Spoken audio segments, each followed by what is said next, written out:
Hi, everyone. Welcome to another exciting edition, a comics loving edition of Words, Images, and Worlds. On this episode, I am so delighted to be talking with author, artist, creator Mike Maihack. Mike, thank you for joining. Hi, nice to see everybody. Well, not really see everybody, but nice for everybody to see me. Yes, yeah, we can imagine the crowd out there, the Yeah. waiting throng of Slow, people. like time, just like a select few claps. Yep, yeah, absolutely, absolutely. Well, I've been a fan of your work for some time. I love your distinctive style, and I'm an educator when I'm not wearing headphones and doing Zoom meetings and things like that. So I love taking your work to the classroom. And I'm curious, what led you to comics and rendering stories in this lovely visual way? Yeah. Well, I grew up reading comics for starters. Like I think one of the my first true loves was like the Sunday Funnies back when newspapers existed and comics were always you know in there in either black and white or on Sundays where they were like the full page color spread. So that's kind of what Mhm. started my love of wanting to do comics. And then from there I sort of funny enough, I sort of gravitated towards like more prose after that. I started like, really getting into like C.S. Lewis and Tolkien and like fantasy novels. Um, and so it wasn't later till I sort of picked up I think it was like an Iron Man comic, like back in the maybe the late 80s. And that then I started kind of really getting into like sort of like the Marvel Universe, like X-Men. I was really huge fan of like the cosmic stuff, like the Infinity Gauntlet. And that that's where comics really sort of rooted themselves, I think, into my heart. And it was Oh something yeah.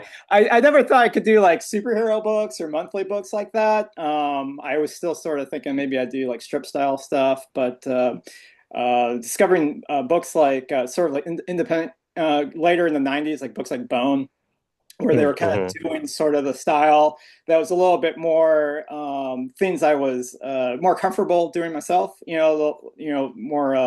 More look more akin to that newspaper strip kind of look, but with that fantasy edge that I had really loved post that.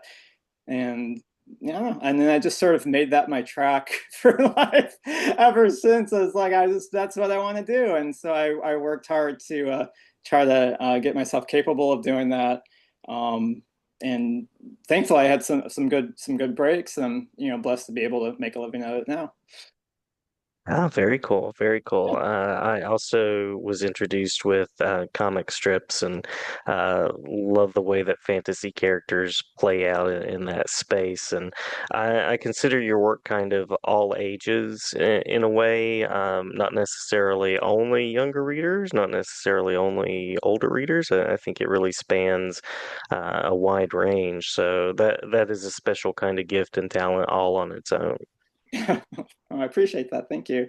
I've Yeah, always yeah. thought, if I'm going to tell stories, I try to tell them to the broadest people as I could, broadest audience possible, as many people can. But I think that's sort of, I gravitate to those types of stories as well. I like stories that serve, that I can watch with my kids, that I can still enjoy. And even before I had kids, those were sort of, I mean, I loved, I love animation, and most animation kind of gears. I mean, there's adult animation out there, but most of it gears, I think, towards all ages. They want, both adults and kids coming and paying for the movie ticket. So they do really a good Mm-hmm. job at that. And so I those are sort of the stories I like to tell as well. It's just trying to I don't like to talk down to readers, so I try not to make them, too just cater straight towards young readers. I want, especially if they are for young readers, I want parents to be able to read those books with their kids and also enjoy them as well, be also entertained, especially if they might be needing to read them multiple times over and over again every night, which every, I get plenty of emails about. So I definitely don't want to cause any annoyances with parents that they're reading things they're not like, oh, I gotta read this book again. Oh, great. I hope they enjoy them. So yeah, that's partly that's partly why I kind of write stories like that. You're talking about fantasy, Tolkien, C.S. Lewis. I actually had just a crop up kind of trivia happen today in a class with a group of students doing Lord of the Rings trivia, and there's Yeah. something about fantasy that just it carries across ages too. I feel like it kind of lends itself that way. Yeah, I like a timeless quality to a story. I like that story that you can pick up 50 years ago and still not be sort of thrown off by any sort of pop culturally kind of events or way of talking. And I think that's part of why books like Lord of the Rings have kind of, held up, why people are still into those stories because they're you don't need that sort of. I mean, I think it's if you have this sort of historical reference of when those books were written, they probably are enhanced a little bit for you, but they're not necessary, and I think that's the beauty of how a lot of those authors write those stories. They intend for they're talking about it's coming from a specific era, but they are really trying to transport you and entertain you at the same time. And in order to do that, you got to make a really fully immersive world that just holds up years and years and years later. Mhm. Absolutely, absolutely. Speaking of creating worlds, I wanted to ask about Cleopatra in Space. This is Okay. the first series that I was introduced to that you worked on, and I'm curious about the inspiration for that series and how that has come to be. Sure. Well, honestly, it was never really meant to be a series. It sort of kind of spiraled into that direction, just sort of ha by happenstance. I was part of a drawing group with a bunch of different artists from all over, different graphic designers and animators and whatnot. It was called Drawer Geeks, and we were given like a topic every couple of weeks to draw something. Um, and one week it was Cleopatra. And generally, when I would draw something for this group, I wasn't really sort of confident with my drawing ability. So I just try to add Hmm. humor to try to make it work. And I just put her in space with the bubble helmet. And I had a Kensu was in there as a floating cat. I put Cleopatra in space across the top of it, and that was it. It was just going to be like this sort of like fictional pulp cover of Cleopatra in space, and but it, people enjoyed the image. Hmm. I Hmm. was actually told this is back during the AOL Instant Messenger days that from a few friends of mine, I was like, you should make this into an actual real comic. And so it took me a couple years till I actually got around to kind of doing that. I was working on some other things at the time. But I did. I started drawing the character over and over again. I found myself kind of gravitating to this version of Cleopatra that I had created, this teenage, younger sci-fi version of her. And then I just started making a web comic, making it up as I went along. And then when the story started to come together, I started making these little minis. And that's sort of where the graphic novels came from. Scholastic picked that up, and I kind of started over and restarted the story. And then DreamWorks saw those, and then that became the animated thing. So it really was just from just drawing that one. And most of my ideas honestly just come from me scribbling away in a sketchbook and drawing something like that could be something, and I never know Yeah. for sure. And it's yeah, again, I'm very blessed that that was something that took off, and it really was the thing that kickstarted my career as a graphic novelist. I don't know if I'd be able, I don't know if I'd be here talking to you today if it wasn't for her. So it's nice to hear that people are still reading those books and enjoying her adventures. Yeah, yeah. I have a signed copy in the other room here and really enjoy it. And very cool that like one image, that single image can spiral into a book and then a series of books and an entire pathway. So it's a very cool story. Yeah, thanks. Yeah, yeah. Uh, Speaking of kind of the image and how images come together, how did you arrive at your style? What were the ingredients, or who were some of the inspirations for um, the way that you draw? Yeah, that's a tough answer because I feel like I don't even really know myself. I sort of just take anything that sort of comes my way, and just even if it's just like a little part, like the way somebody draws hands or somebody draws eyes, I that might just snap, something in me, and I go, oh, I want to try to figure something out similar. And a lot of times it's probably a little more subconsciously, like I don't even realize that I'm doing it. Hmm. But I Hmm. definitely, I think, inspired more from animators than I am comic book artists. There's definitely plenty of comic book artists I'm inspired by and have kind of my style. People could probably look at and go, oh, it reminds me of Darwin Cook or Brian Lee O'Malley or Bruce Timm or Hmm. something like that, just in terms of the visuals. But I grew up mostly watching a lot of old Disney stuff, and so I was really more I'm more aware of what the characters are doing and how they look. I want them to feel right more than look right. And so it's really starting with like these really rough scribbled sketches and just sort of fleshing those out. And that just kind of comes, I think, from I did study a little bit animation in college. It comes a little bit from that, but I think also it just comes from watching like those old classic Disney films like Robin Hood and Sword in the Stone, where you can actually Hmm. see that line work and see that actions and stuff like that. Um, but then I started getting into like anime and manga, and so that fell into, especially in Cleopatra in Space. There's quite a bit of it because I was really into it at the time. Um, but it just shifts depending on what I'm into at any given sort of month or day. Lately, I've been watching a ton of One Piece, and so I've like Hmm. me and my youngest, we watch a couple episodes every morning before school. And so after I think we're in the 700s now of how many episodes. So after that many episodes, it's like impossible for some of that not to creep into my own style because I'm just so inundated with it every single day. So I'm finding some of that, creeping in there. And yeah, I don't know, but definitely, I think, Bruce Timm's probably a big part. Jeff Smith is probably a big part of Hmm. that.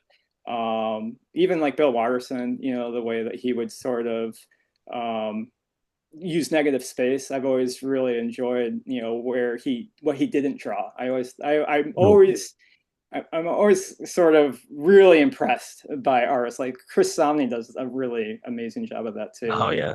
yeah, just like the stuff that you like, oh, this is instead of just try to fill up the page, but how can you can design that and I think I respond to that because I just don't feel like that's really my specialty. So when I see stuff like that, I always try to get better at it and improve. And really, that's at the end of the day, that's what I'm doing every single day. I sit down at my Cintiq or my drawing board. Is I'm just trying to improve, get better, push myself, try new things, try new techniques. And it could just be something from a new artist I saw that day on the internet, and I go, "Oh, that's really cool." Hmm. I wonder how I can incorporate something similar into what I'm doing without looking like that person. And then some of it's just what's become my style, I guess. Just over time, it's all sort of blended together into something that I don't even really realize is my own style. But it's definitely comes from hundreds of different places. Cool, That was a cool. pretty. I mean, I don't know if that answered the question or not. I feel like I just sort of circled around the question without answering it, but but I'm inspired by a No, lot of different artists. I love that. I'm picturing kind of the artist experiences like rolling in, kind of catching things as you go, and like, oh, there's an influence here, kind of mosaic in a way. Yeah, that's what. Yeah, you described it perfectly in just those many words, and instead of how I did it right there. But you got to mention Chris Somney and Bruce Timm, so many great Yeah. influences. I love that Bill Watterson and all of the images that conjures. So absolutely, and you also get to play in the Marvel sandbox. You get to work with Marvel characters, Spider-Man particularly. So what has that been like to kind of expand into that world, especially as Uh, someone who grew up reading comics and Marvel and such things? Yeah. Oh, I mean, it's been really fun. More fun than honestly I thought it would be. I thought it'd be a little, I mean, it's definitely challenging in some ways, but the way that I've been approaching the Spider-Man books is I've sort of combining Marvel with Looney Tunes. And Mm-hmm. I'm a gigantic Chuck Jones. There's another big influence. In fact, he's probably one of the larger ones up there. Chuck Jones stuff. His timing, his expressions, all that stuff, just the way that he would structure humor was so perfect. And so I grew up again, reading Marvel. I was definitely more a Marvel zombie than reading DC books. Most of my DC comics knowledge comes from more of the animated stuff that was coming out. Mm-hmm. Like again, all the Bruce Timm, like the Batman Adventures and later the Superman Justice League stuff. It came from a few comics, but most of my reading was always Marvel. And I always liked Marvel because it just felt a little bit more grounded to me. I liked that all the like every superhero had some sort of something they did sort of like issue that they had to kind of overcome because of the powers that they had. And I think you could relate to that a lot, especially when you're younger. I love that even though the X-Men had all these amazing powers, they still had to go to school, or they still got bullied, or Oh. people didn't like them because of their powers, And even for the longest time, I couldn't even tell people what kind of power I would want in real life, because all I could think is like, well, if I had that power, then this would be this would be the bad thing that would result because of that power. Like if I had like a Mm-hmm. healing factor, then I would just age over all my friends, and that would be terrible. If I could teleport, I could accidentally teleport into a wall. All I could think is like all the fear stuff, and I still have a trouble coming up with whatever. I feel like maybe not having the power is probably the best way to go about it. But so it's been fun to kind of take a lot of these things have been in my head in terms of if I was to do these stories, if I was to take these characters, and part of the Spider-Man books, the concept behind it is introducing them to the Marvel, introducing kids and young readers to the Marvel universe. So I'm almost told, use as many characters as you can. There's Mm-hmm. limits of who I can use. I found like you obviously can't put the Punisher or Daredevil right now into a young reader, Mm-hmm. but although I feel like I could find a way to make it work somehow, that would be, Yeah. we have squirt guns and stuff, but like, um, so it's been fun to sort of take that and then try to find really sort of humorous ways where they can interact with each other, and even my version of Spider-Man is sort of kind of its own thing. It sort of takes from a lot of different Spider-Mans, and I sort of take what I like.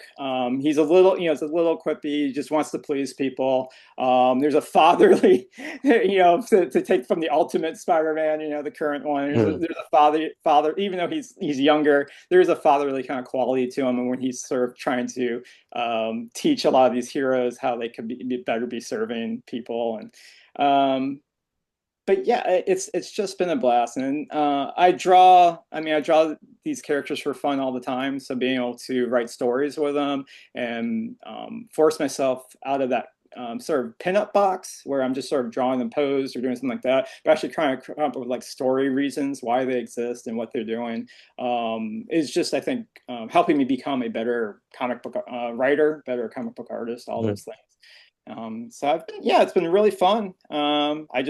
I have a new one coming out that I've just handed in a couple weeks ago. That'll be out next year, and I just handed in a script for Oh. the next one this afternoon. So I'm just Wow. cruising ahead on these Spider-Man books, and I don't know how long I'll be able to keep working on them because there's other things I want to do, and they do take up a lot of time. But for the time being, they are very fun. Yeah, yeah. I was gonna ask what's next on the agenda, and it sounds like some Marvel play is on the way. And I also appreciate how you're talking about like continuing to expand your writing, expand your art. So it sounds like you're a person who's always challenging themselves, or themselves. Any way that in particular you'd like to challenge yourself next? Well, I've already sort of contractually put myself into a position where I have to challenge myself. So I'll Oh, be nice. well, I guess technically I haven't signed the contract, but it's being written right now. So I'll be doing a book. I did for my first challenge after Cleopatra in Space was to try to do something a little bit different. In that book, I have another book besides the Marvel stuff. The Spider-Man book's coming out next year too, and that's a giant sort of 300-page fantasy Wow. treasure hunting graphic novel. And the challenge for that one was I had done this big epic sort of 6-book Cleopatra in Space series, and I wanted to see if I could just tell a story in just one book without sort of this continuity that sort of exists within the series. And and I sort of drawn. I drew from my family, very personal sort of level. Instead of drawing from like history, and Cleopatra was definitely drawn from like Star Wars and Star Trek and a lot of sci-fi things. And it was very I wouldn't say like pop culture heavy, but it really had kind of a pulpy feel to it, drawn from a lot of like things that I loved back in like the 80s and things like that. So this new book, I wanted to take like sort of fantastical elements, but really kind of humanize those things and make them, still very entertaining, very funny read, but root them in things that sort of I really want to hand down to my family. Like if there's a book left over, this is the one that lasted. This is the one I would want them to read. This is the one I would want people to read. And so I don't know if I'll do a book like that again. It was a lot of work. It took me about 5 years to really hammer down how I was going to go about doing it. But that was definitely a big challenge. I changed my style a little bit to make it work. And then my next challenge will be this would probably be the most challenging thing I'll have to do is just a straight up grounded story that just takes place on Earth, no science fiction, no fantasy, school, teenagers, romance, these things that Nice. I haven't really tackled yet. And the reason I sort of agreed to do something like that was honestly because of the challenge. I figured Mm. if I can, you know, make this work, if I can figure out how to do these things and something, it's just going to make the next thing I do, even if the next thing I do is science fiction or fantasy, it's just going to make it that much stronger. And so I'm excited about it. I'm excited. I'm a little scared Yeah. because it's very different for me. It might not sound different for a lot of people. Like, well, there's tons of stories like coming of age, ton of stories like that. But for me, it's very different. And yeah, I can't wait to see how it turns out. I'll start working on that one next summer. So yeah, Well, I cool. always Yeah. have a lot on my plate. That is good. That is good. It's awesome that you are prolific, and I'll be excited to see the grounded story as well, and to see how you go about that. And I imagine that'll give you some space to kind of explore some of your story as you want to, and some of the things that happen around you. So that'll be cool to see as well. Yeah, I hope so. I hope Yeah, people enjoy yeah, it. yeah. I know that you frequent Heroes Con, and I've seen you there. Are there other spaces online or in person that people can connect with you at? My Patreon's probably the best place for people to connect with me. Eventually, it might actually be the only place I'm on the internet. It's not that I'm like really against those social media or anything. I just don't have the time for it. There's too much. Yeah. And it takes too much time for me to find art, post it. I just like that there's just one space that I can just post stuff to. And so far, I've found that to be my favorite because it's a controlled environment. I'm not really working against an algorithm. I can just post what I like. I can post things that aren't sort of relevant to that specific hour of the day that people want to see, which is nice. I can create new characters, and most of the people there are people I think that enjoy my art, regardless of maybe what the subject matter actually is. So that's nice too. But I am, I do. I realize, to stay sort of relevant, I do try to sprinkle in stuff on certain networks, and I find myself on Blue Sky a little bit. X, well, I call it X is Twitter. X was but like Twitter X, and then Instagram. I try to post to. Instagram's so much work to post to. I Yeah. got to go in there and I got to put it on my phone. I got to find a song. I got to make a reel. It's just like, oh my gosh, I just want to draw a picture and share it. And it's just, so I don't know if I'll be able to continue on Instagram, but I'm trying. Um, but yeah, my Patreon is probably the best place. And even if people follow there for free, I'm going to start using it as a newsletter so people can keep up on what new books I have coming out or new projects and things like that. And like you said, Heroes Con is really at this point really the only convention I go to. I love Heroes. Yeah. It's a really fun show. I like that it's comic Hmm. centric. My friends are there. I like seeing my friends. You know, it's like a little annual reunion. But it's a lot of work for me. I'm honestly I'm really busy making books all the Yeah. time and like packing up all my stuff, trying to find prints and things like it just takes away from that. And it's usually time I don't have because I have a deadline to get stuff done, and I probably stack up my deadlines too close together and get myself in trouble. So conventions are very really difficult for me to go to. I love it when I'm there, but then the whole bookending of it of getting things there and then trying to get back in the groove of drawing again always sort of stresses me out. But I do try at least to I do Heroes, and maybe since I have a couple books coming out next year, I'll try to do a little bit more conventioning next year. But I also have a book to work on, so we'll Yeah. see what Yeah. happens. There are only so many irons in the fire, and that the books take a good deal of work. The effort, the time, the drawing, the redrawing, the revising, all of those Yes. things. I'm sure it's a long process.